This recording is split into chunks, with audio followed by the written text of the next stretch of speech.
Well, hi again, this is Dr. Michael Bogart. I'm welcoming you back to our video series, Exploring World Religions. In this third series of videos, we'll be looking at selected tribal religions around the globe. And as you watch, keep in mind that tribal religions are typically of the cosmic type. That means that they see reality, for practical purposes anyway, as wholly inside the cosmos. They tend to approach religion as a means of working with the supernatural to improve and stabilize life. They see people in society as having devolved from an original state and are attempting to bring that idealized state back through ritual and codes of behavior. We'll be examining and comparing these religions in the following basic categories. First is transcendence, which is concepts like deities, gods, spirits, supernatural forces, and the legends and mythologies that surround these deity figures. Next will be rites of passage, the stages that people go through and the religious rituals and observances that accompany them in life. Finally, we'll look at religious roles, which are the offices and positions that people can lead or enhance worship in tribal groups. The two main roles being shaman, who claims to have direct contact with supernatural beings, knowledge, and power, and the priest, who may or may not have this type of access, but who presides over established religious rituals.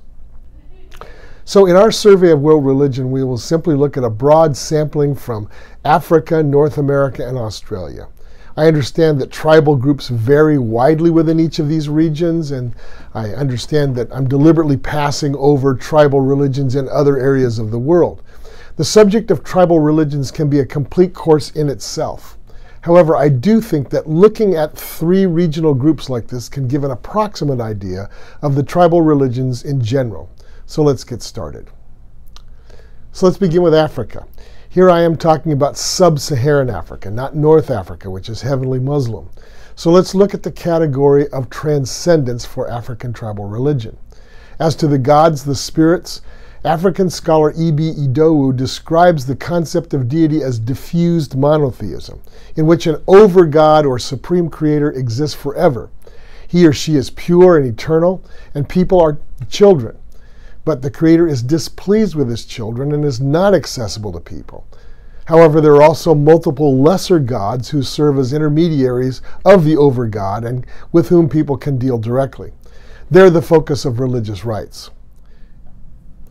African religions tend to have a trickster figure among the gods, who is often identified with the animal, the jackal. So let's look at myth and ritual. Africans tend to practice what we call occasional worship, meaning there is often no weekly day set aside for worship, but worship is individualistic and as the need or occasion requires. The point is to seek good relations with the gods. Worship often includes sacrifice, and there's usually a strict taboo system, as well as sacred objects in place as a way of expressing holiness and holy things. For example, taboos concerning male contact with childbirth, a general reverence for corpses, widespread use of charms, and reverence for certain kinds of holy people.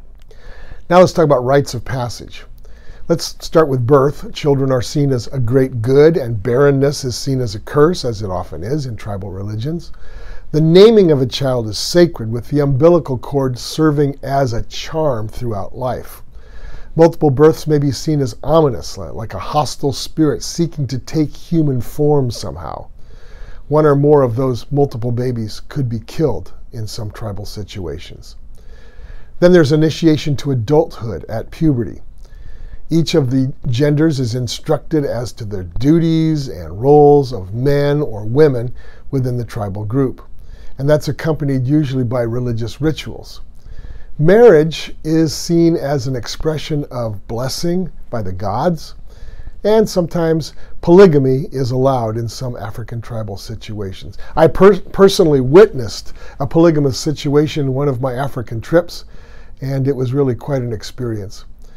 Death is feared and may be regarded as a curse for misdeeds. There is a deep fear that the dead may return as wandering ghosts, and therefore they must be kept happy with festivals and meals in their honor, and sometimes with corpses present even for the occasions. Let's talk about religious roles. The shaman figure, sometimes called a witch doctor, is sought for oracles for future predictions through chance games, from killed animals, omens, charms, and magic may also be employed to influence supernatural powers. The role of the priest is often hereditary and may not have direct access to power like a shaman does, but he may preside over established religious rituals for the tribe. Okay, that's it for clip 1. We'll continue with Native North American tribes in clip 2. See you then.